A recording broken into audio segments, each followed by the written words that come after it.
Hello and welcome to another episode of Streaming Without a Paddle. I'm Andrew. And I'm Ted.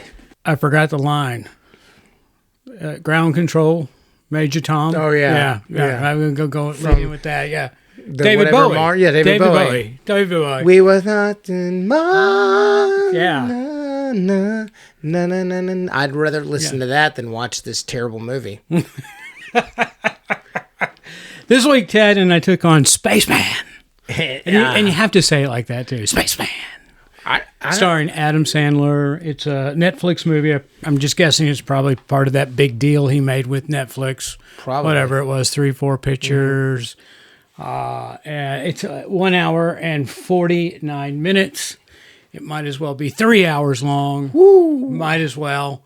But again, it stars Adam Sandler. Paul Dano does a voiceover. Carey Mulligan plays his wife, Lenka. And Adam plays Jakub. I hope I'm saying that. And Kunal Nayyar from Big Bang Theory. He played Raj. He's in this movie. And that's pretty good. I mean, Jackie Sadler and Sadie Sandler, they're in it, but I couldn't tell you where they were. Her daughter was the little girl that asked the question if he's the loneliest man on the planet. Oh, or the loneliest man in the world. All right. Well, see, that's right over my head. Mm-hmm. I missed that. But it's really a back and forth between Adam Sandler and Paul Dano. And who's a spider? Okay, that's a spoiler. Is it?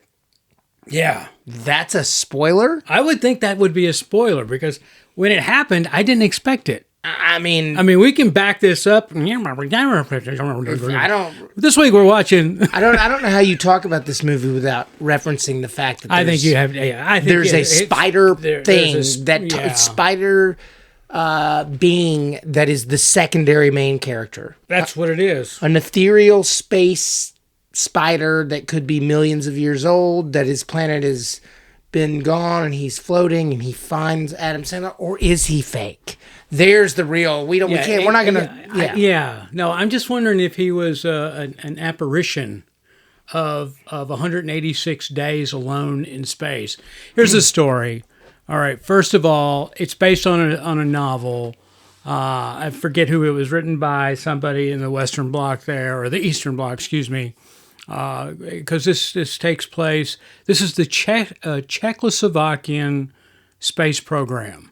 This is what it's based off. And they send a person to the other side of Jupiter to gather dust from some, I forget what the name of the cloud, and I'm doing air quotes there, is. And that person is Adam Sandler's character, Juka. He also is playing an American in it, and he has this strange accent that I can't quite put my finger on. It's almost like, Adam Sandler's talking like, and you, Chuchka, where are you going? It's like a... Well, he's trying to be Czech. No, he's not. He's American in the movie. Well, he's not trying to be Czech. I missed that. I thought everybody was Czech. What American's got a name? Jakub Procházja. That's the character's name. Let me just say this out loud for everybody. If he was trying to be Czechoslovakian or Czech Republic or whatever you want to say, that was the single worst performance I've ever seen. I don't think any of them were trying to be anything besides what they were. Like American or British or whatever. It was... give him an Oscar already. Give him an Oscar for something, because, he should have gotten it for Uncut Gems. Like, every now and then he should have gotten it for Punch Drunk Love. Give him an Oscar so he doesn't have to do this crap anymore. This is one of the worst movies I've ever sat through. I thought I was there for 12 hours. And I love Adam Sandler. And I don't care how other people think about that. Oh, this is his second worst movie he's ever made. The first being Jack and Jackie. Now, I'm not as big of an Adam Sandler fan as as Ted is, and matter of fact, on a scale of 1 to 10 of Adam Sandler fandom, I'm a 6. So I've never enjoyed the stuff he does. Yeah, it doesn't. I have to respect him for what he's accomplished, and because we've had this conversation before, we watched that basketball movie. Why would you follow that up with this? I know he didn't have a choice. The basketball movie? Yeah, the basketball movie we watched. I thought it was we watched Murder Mystery 2 as well. But yeah, he also did the basketball movie that we reviewed that we were both like, this is great. Yeah, okay. That's what I'm saying. Why was this movie made? Why? My thought was about halfway through this movie, which felt like it was a journey. I felt like I was in space watching this movie. I mean, I was headed to the other side of Jupiter and back. That's how long this movie seemed to me. And you read off a fun fact about this movie. This movie was in post-production for 3 years because the reactions it was getting at test screenings were so polarizing. Because people either love it or hate it. It's from the internet, so it's got to be true. I mean, I don't understand why you would. I understand why he did it to show that he's a great actor. Right. But the direction was just weird. It was like a fever dream. No, yeah, there you go. Or more recent for those who had COVID, a COVID dream, because I had COVID and my dreams were whack. Yeah, during COVID, and I don't think they've really recovered since. But anyway, I thought with this movie, Ted, and I was just like, I can see them making this movie, and when Adam signed on to it or got the rights, whatever happened, because he was under such a massive deal with Netflix. So I'm just figuring or assuming that this fell under that umbrella deal. They had high hopes for this, and there was talk of Oscar nom for Best Actor. Now, I'm not going to say that he's not going to get a nom for this, because I think this is one of those movies like On the Rocks. Bill Murray's performance in On the Rocks was phenomenal. The movie sucked. And he got, I think he got a Screen Actors Guild nomination for that. They didn't get the Oscar nom. They got the Golden Globe nom.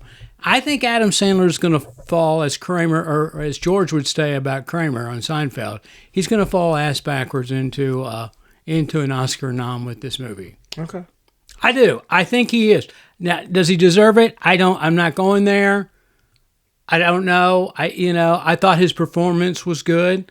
His performance was good. Besides the accent. I throw out the window. I think he'll get a nom. I do. I'm sorry. I don't think he deserves it for this, because, my Lord, if Paul Giamatti doesn't get the Screen Actors Guild for his performance in The Holdovers, I mean, something's rigged here. But and anyway, I think he'll get a nom for it. But this movie was horrible, horrific. It sucked. It sucked. It was like floating in space. Zero gravity. Time came to a stop watching this movie. I had to watch it in 2 chunks. You're right. Czech.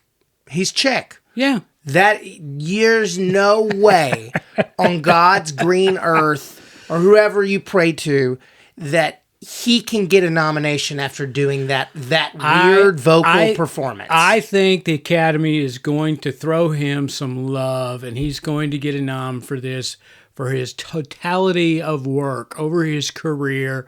Last year he was Mark Twain Award.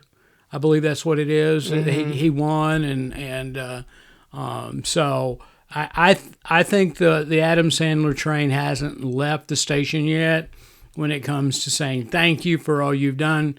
Now shut up and go away. You're done. I think they're going to give him a nod on this, but that's just me. And you know what? again, I thought his acting was good in it. His acting was great. I'm still mind blown that you've told me that he's Czech in this. Yeah. I'm just like, I bought it. Acting was great. I bought the it. accent I didn't buy. It. I bought it all. I bought it. Hook, line, and everything was sold to me on this movie. Especially the fact that this script was horrible. It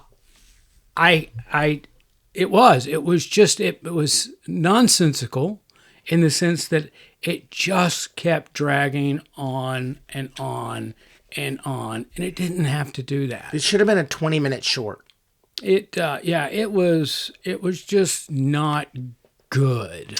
I've never seen a better example, and I don't care that he won an Emmy for Chernobyl, directing 5 episodes of Chernobyl. I could give 2 left testicles about that.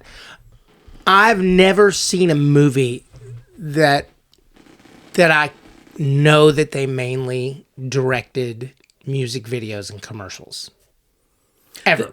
We've had a couple this last year, at least, that there were a couple of first-time directors. I guess it's opening Netflix and streaming services open that door, right? Mm-hmm. Warner Brothers, Disney, they might be a little bit more reluctant for a first-time type of director making that leap. We just recently reviewed a movie. I'm trying to remember what it was, but again, I'm horrible with names. Where they brought in, it was, I believe, an English director who did series. Well, and this was his person. Okay, no, well, I know, but this was a different movie, and this was his. It was that film, whatever it was their directorial debut for feature. And there's a difference between a series director, yeah, and a features director. So anyway, I'm just saying maybe that's the benefit of streaming services is they open the door up, right? Yeah. So, but I had problems with the direction of this movie. I'm looking right now to see if he's ever directed a feature of anything.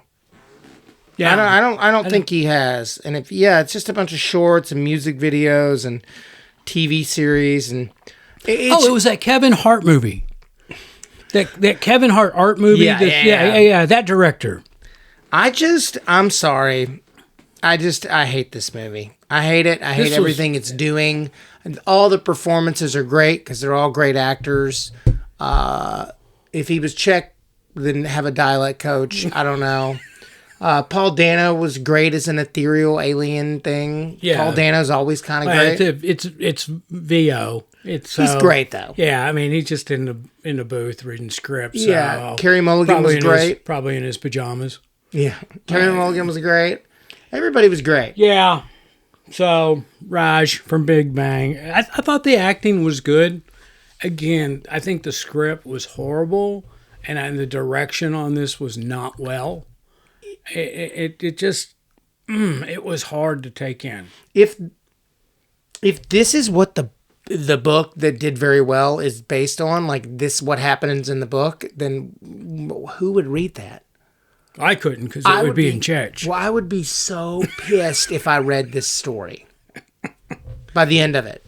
I wouldn't have finished it. Because don't think anything big and crazy happens, everybody. Yeah. And I don't know, maybe the novel reads more suspenseful, but there was little to no suspense in this. It was so slow. It was like the opposite of Gravity. Where you're watching Gravity and you're just like, oh my God. Yeah, right. Okay. Yeah. It's like the whole movie, I just wanted to vomit. I was like, please get home. That was one of the greatest things I've experienced a lot in my life. But when we were shooting Passenger 57, we had a big L-1011. There's a photo of it up there on the wall. Anyway, we were flying from Sanford, Florida, down to Miami because we were going to go do some aerial stuff above the Florida Keys. Get some aerial shots. We had a Lear jet, or it wasn't a Lear, but it was that type of jet coming in from California, and it had the globe, the gyro on the bottom of the plane, and we were going to shoot air-to-ground visuals. That's fun. Flying over the Keys, yeah. Anyway, so when we did that, when we were transporting the plane, actually, that was a different time we did that. But anyway, we went up in the plane. There are a handful of us, the producers, their significant others, and we did the vomit comet.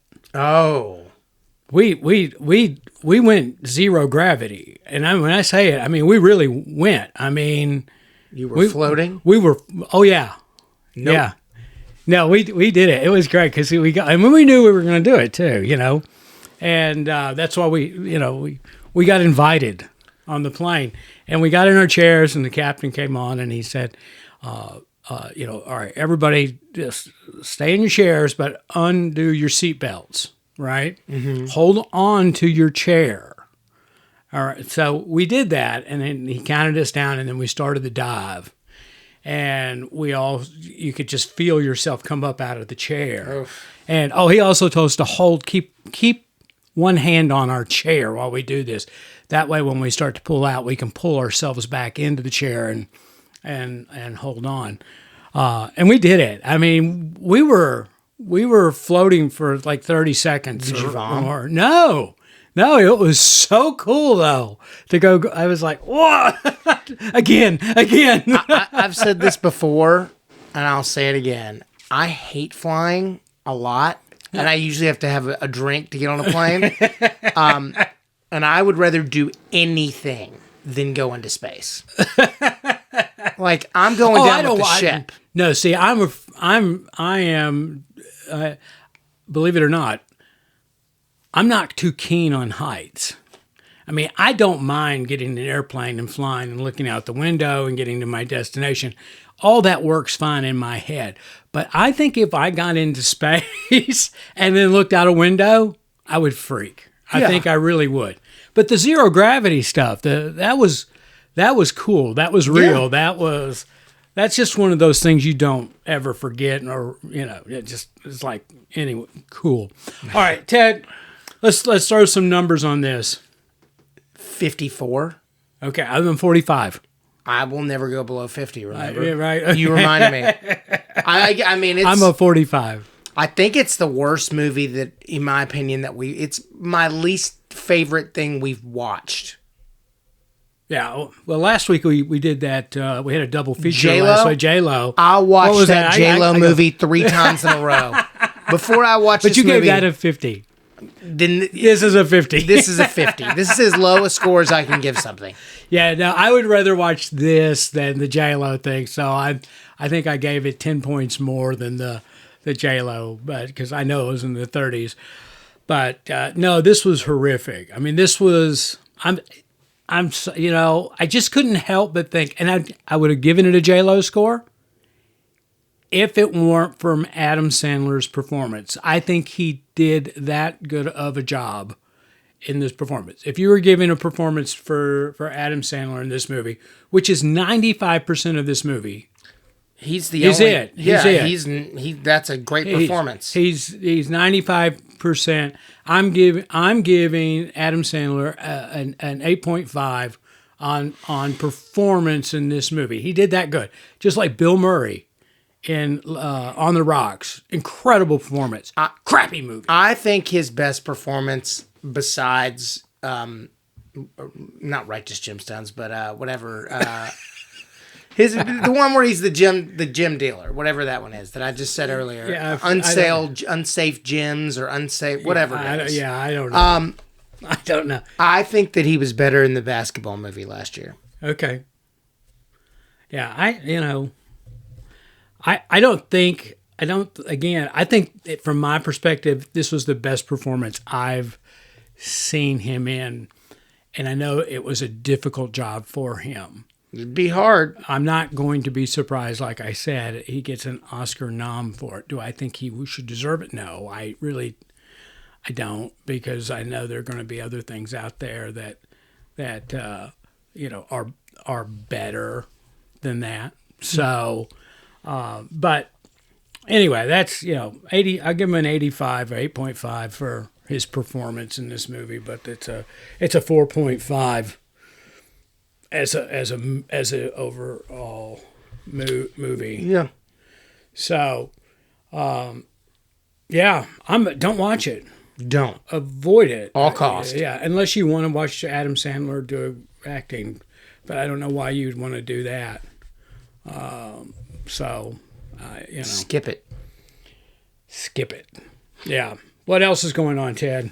I'm going to South by Southwest for a movie that I am in called Bob Trevino Likes It. I'm going Thursday, and I'll be back Monday. Okay. So I'm going to the premiere. I'm going to get all gussied up. Maybe I'll wear a bolo tie. Who knows? Get you some barbecue. Oh, I'm getting some barbecue. You know, it's got to be beef barbecue because they don't do pork in Texas. That's fine. I love it. It's brisket country. Let me get some brisket. Yeah, that's it. All right. You been watching anything else? I don't really think so. I think we've been reviewing pretty decently what I've been watching. 90 Day Fiancé? I didn't watch that. Have you been watching anything? No. Well, Monarch on Apple TV. Oh, I need to watch it. I auditioned for that. It's okay. I don't know why you haven't watched it. Not only is Kurt Russell in it, but his son is in it. I know. And it's a really, really great. I auditioned for young John Goodman, which is Anders Holm. Oh, in that movie? Yeah. Oh, okay. Or that series. It's on Apple TV. I'll watch it, then we can review it. We've got one episode left. I don't know. I don't think I would want to review this show. I'm just saying. We'll do a short. I can do a short on it. Okay. But it's. I wouldn't say it's reviewable. I just don't. It's like a theme park ride. Yeah, it's. That's what we do now. Our movies are theme park rides, and then when they flop, we yell at Dakota Johnson, and it's like, well, it's not her fault. Why do we yell at Dakota? Because she did awesome. That whatever spider. Oh, I didn't see that. I didn't see it either, but she got railed because the movie is so horrific. Oh, I can't be any worse than this one. I would much rather watch that than this. I like Dakota. I do. Yeah, she's good. I think I would have liked Dakota despite 50 Shades. I've never seen 50 Shades. You haven't? No. Oh. I don't need to see that. I remember when the Ted. I don't need to see that. Oh. All right. Well, I'm not going to have to watch it again, but I saw 50 Shades of Grey. No, I didn't see the sequels, though. Oh, I'm not. Because there's like two more of them, right? Yeah. Well, that says something. I mean, got my eyes full, and the first one, that's all I needed. That's all you need. That's all I need. Now you have head movies. Melanie Griffith and Don Johnson. Wow. Yeah. You got to be, first one out of the gate for her, really. Yeah, probably. And that was pretty tough. I mean, anywho. So, all right. I'm trying to think what else I've been watching. Series-wise, that's it. Monarch. I did the Masters of the Air at Apple with Butler. Elvis Jr. Oh. Yeah, Tom Hanks produced World War II bomber. He loves thing. World War II. Don't watch it. I didn't plan on it. It is just, it drags on. It's ridiculous how slow this movie is. And you can't help. I mean, he's Butler. What's his name? Austin Butler. Still talks like Elvis? He does. He still walks and does that little head wobble thing and gets his hair flipping back and forth. He'll never be able to shake that. He'll never. I mean, he's got another one coming out. The Bike Riders? Is that what? Yeah. With Tom Hardy. Mm-hmm. Now, I watched that because I like Tom Hardy. Yeah, I watched it too. I like the director. My friend Valerie's in that movie. Okay. So, all right. Well, Ted, I think that does it for us this week. Okay. The movie is Spaceman. Adam Sandler. Netflix, 1 hour, 49 minutes. Seems like 3 at a minimum. I'm a no-go. I'm a 45. Ted was a 54. Yep. Well, thank you for listening to another episode of Streaming Without a Battle. I'm Andrew. And I'm Ted, and I got to go watch Grown Ups to get this taste out of my mouth.